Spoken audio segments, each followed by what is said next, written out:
Hi, this is Dave and welcome to the Table, a series of videos where I review and discuss various board and card games looking at them from a family perspective. Today we're going to be taking a look at a project that's currently on Kickstarter called Copper Country from CMX Games. Now this is a 2 to 4 player game in which each player represents a copper mining company from the late 19th and early 20th century.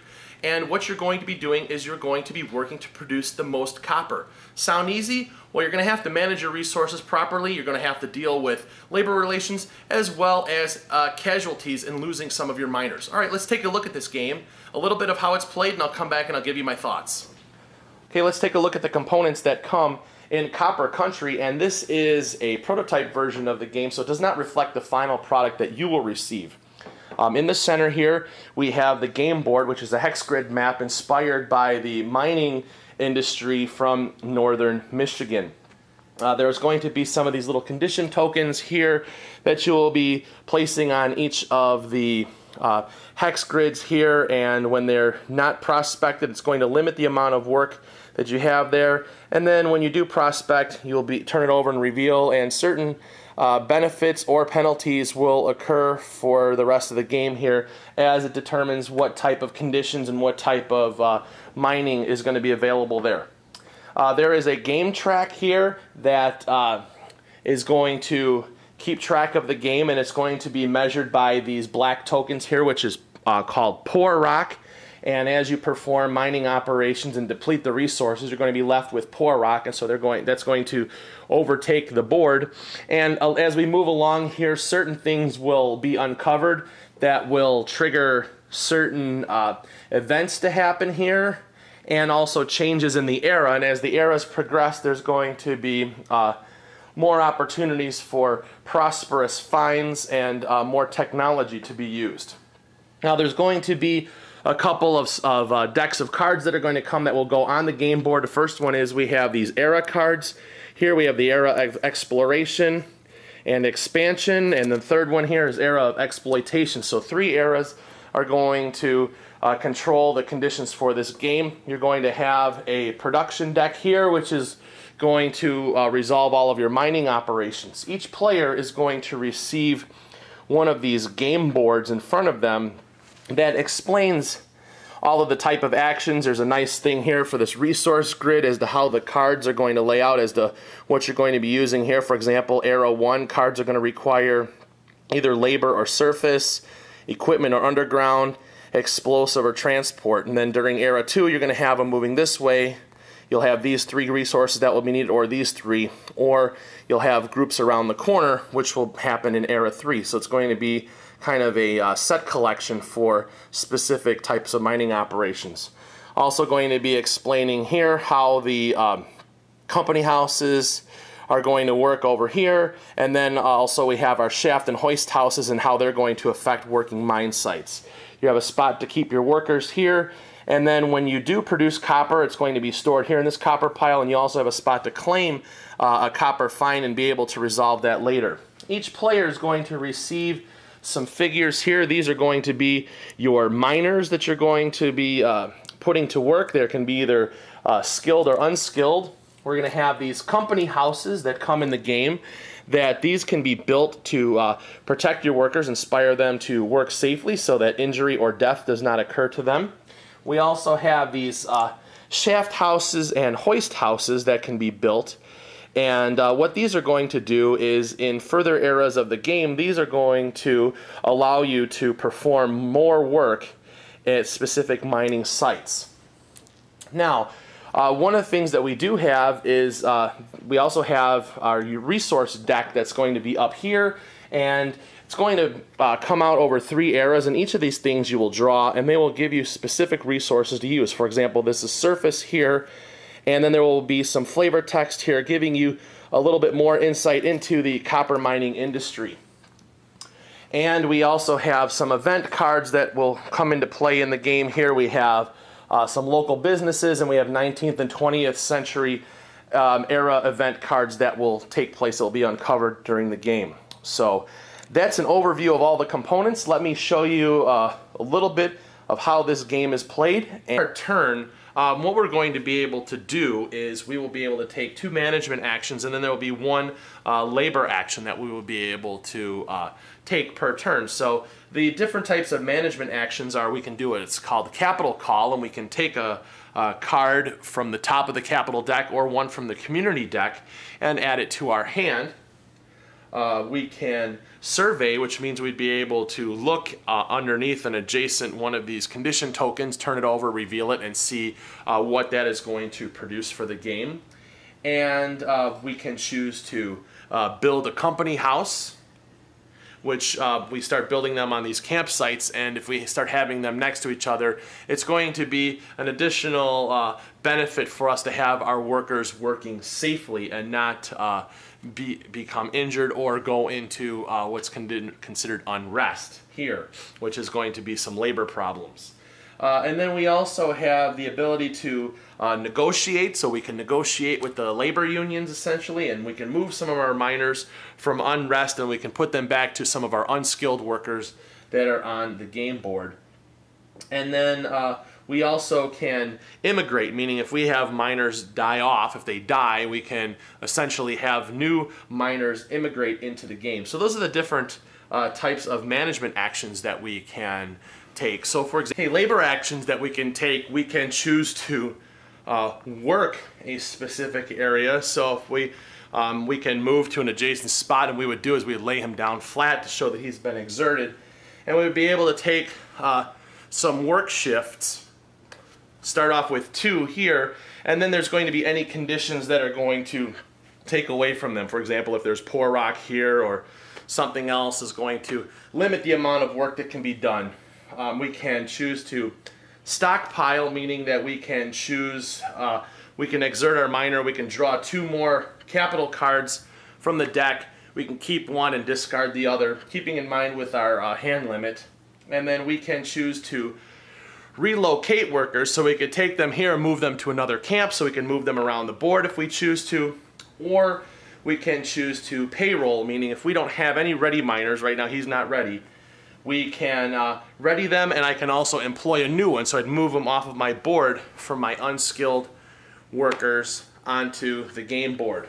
Okay, now that I've explained a few of the actions, let me show you what some of the turn orders are going to look like. Okay, at the beginning of the game, what you're going to do is be dealt a company that you're going to place and be representing, and so we've been dealt this Quincy Mining Company. So let me show you a few things right here. First of all, each mining company is going to have a specific affinity or specialization in a specific type of copper. And so this particular company, we have an affinity towards copper that's going to be found towards the surface. And so at the end of the game, if we have the most copper produced that comes from the surface, we will receive 1 additional copper value. In addition, we can, once per shift, we can use specific types of cards here, transport ones as wilds, and also we have this one-time thing. If we can produce this many, use this many resources, we can produce a 10 copper value find. So if we did that, we would be able to turn this copper over, and we will gain 10 additional copper value at the end. So we'll place that in front of us, and we'll also take our all of our workers and place them on the board. We'll place our company houses on this portion, and then our shaft and hoist houses, place on the work mat in front of them down here. We'll take one of our miners and we will then place them on the board, and we will be dealt a starting hand of 3 cards from the Arab One capital deck.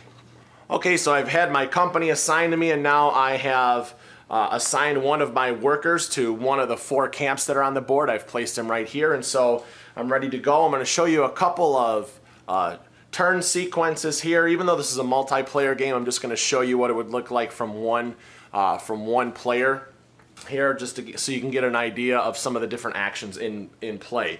So the first thing that I'm going to do here is I have 2 management actions that I'm going to take, and the first one that I'm going to do is I'm going to do what's called a capital call, and I will draw 1 card from either the community deck or the top deck, which I will draw here, and I will go along with the 3 starting cards that I have here. So now I have these resources. I have an underground, I have surface, I have dynamite, and I have labor.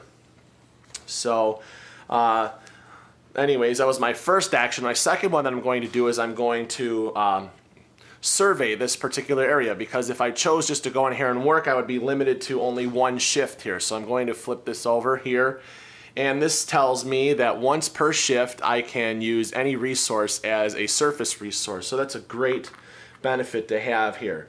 So now that I have taken my 2 management actions, I'm going to be able to do 1 labor action, and I'm going to choose to work on this particular turn. So to work, I will move my miner, a ready miner, into an adjacent space. So if he was here, he could move here, and then I will exert him, meaning I will lay him on his side to show that he's working. Now he will take on 2 shifts here.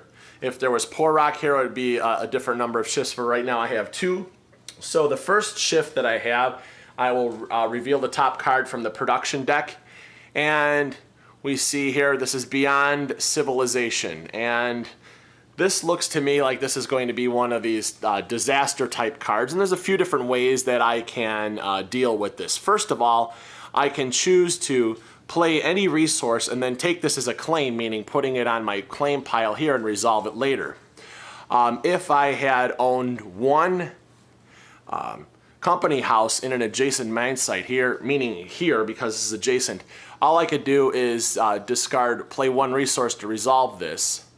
If I had 2 company houses, I would be able to discard this one and redraw, and I don't meet any of these conditions right now. I don't want to choose this. So what I can choose to do then is also put one of my workers in unrest. Now I have 2 options here. I can choose to put this miner into unrest, but that's going to take me a long time to get him back out. So the other option is I could take one of my unskilled workers off of the board, off of my player board, and put him into an unrest condition. So that's one of the options that I have. That way I can keep this guy out here on the board. Otherwise, if I chose not to, it's going to take me a whole other turn to negotiate and then be able to rehire him to get him back out onto the board. So that is an option to do there. So you're going to be able to manage your manpower a little bit more. And the same thing goes if you were to uncover any kind of tragedy where they can die. You can sacrifice one of your unskilled workers and keep your miners going. So I resolved that for my first shift, and now my second one here, we have float copper. Now this is a 2 copper value claim here, and so in order to be able to claim this, if I choose to, I would have to discard a labor and a surface card and place 1 poor rock. This is worth 2, which is a pretty good value worth of copper, and I could choose to claim this if I want to. And one of the things is with the Quincy Mining Company is they have a specialization in surface copper.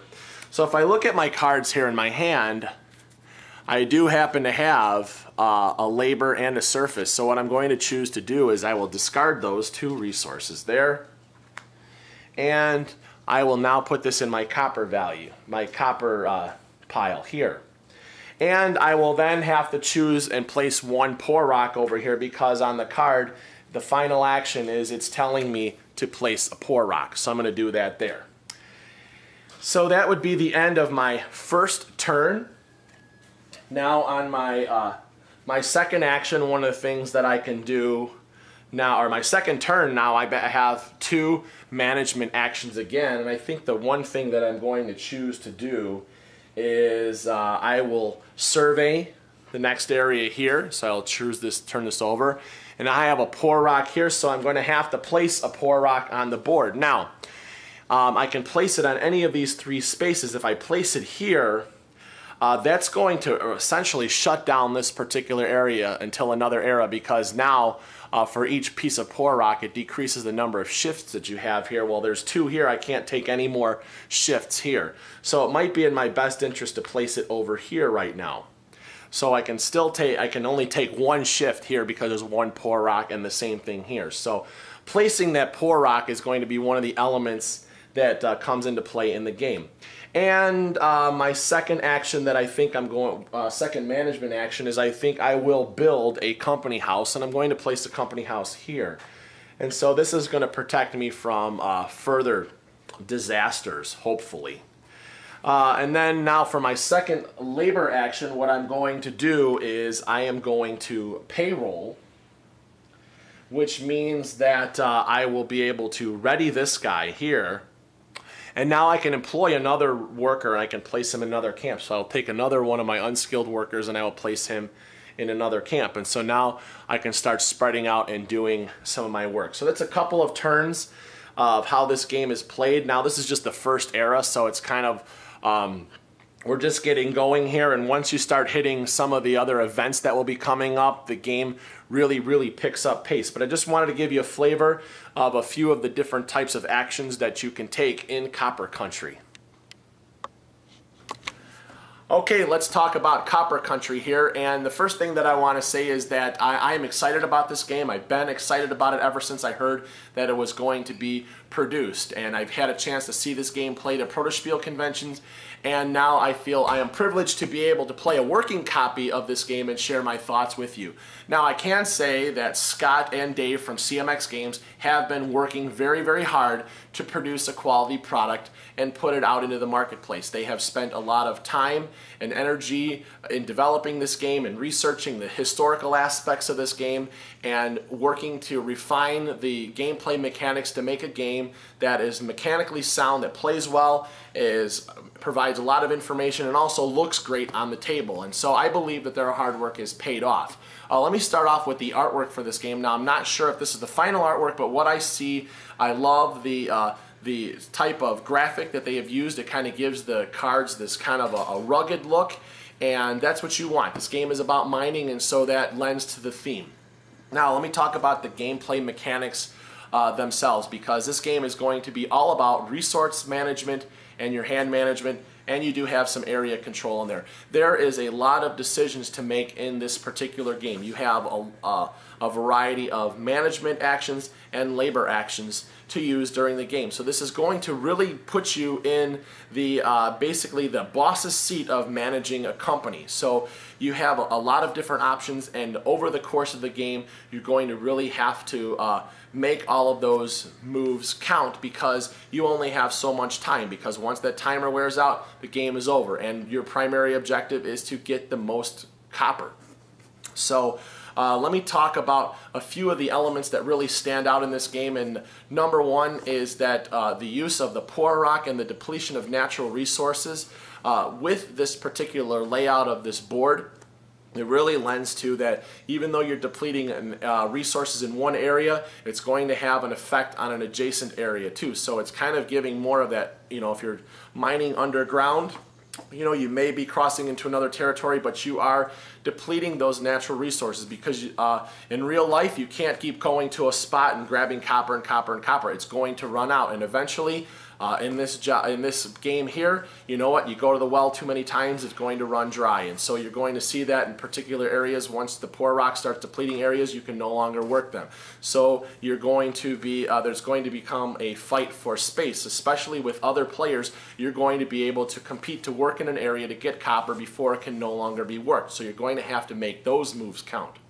Now, you also have a couple of things that are going to happen that are also in real life, and that deals with labor relations. I have not seen very many board games that come up with an element of all of a sudden now you have a labor problem and you have workers essentially going on strike. They go into an unrest situation. And you also have disasters that can happen where you're going to lose your workers. Now, there are some good ways that you can mitigate these problems, and that is that you can choose to sacrifice an unskilled worker in the event of a disaster that's going to cause one of the workers to die, or you can choose to send some of your unskilled workers into the unrest situation to keep your skilled miners working. So that is going to help you out tremendously. Now, there's going to come to a time where all of your workers may be in an unrest situation, and you're going to have to choose a negotiate action, and it's going to stop you because you're going to have to negotiate, and then you're going to have to bring workers back on the board. But if you manage your resources well, you may not have to deal with those specific problems, and they won't be such a big, huge issue. But the elements are in the game, and those are real life real life things that can happen in the particular mining industry. When you're dealing with workers and you're dealing with something that's dangerous like mining, you can't have workers die. And so I really, really like those aspects of the game. Now, one of the other things that's really, really cool is that each of the companies has their own specialization in what type of copper they're looking for. So it gives like this overall feel that not all companies are the same. And so it's really, really nice that even though we all start off with essentially the same type of resources, each company has their own little bit of flavor that makes them different. So you're not all going after the same specific things. So I like that too. Instead of just having a specific color, each company has their own little twist on what they're specializing in. So I like that as well. For me, I think that this game is solid. I don't feel that there's anything that's lacking in the game. The game certainly has a curve as to how it plays. It starts off a little bit easier during the first era. There's, it's just kind of a little slower because of the types of resources that you have to work with, and your abilities are not as powerful as later on in the game, but you also have to realize that there's a progression of time. So we're looking at something in the first era is a very, very early part of the mining operation, and by the time we are getting to the third era, you have a lot more powerful things to work for. The resources that you're working with are extremely powerful because they count for two things. Opposed to just having one thing when you start off with. So you have that progression. You have some really, really cool things that are going to happen as time progresses. You're going to have these, you're going to have events that are going to happen that are going to change the gameplay. And so there's enough cards in the game that when they're shuffled up and each time that you play the game, it's going to be different. It's going to contribute to a different feel for each game.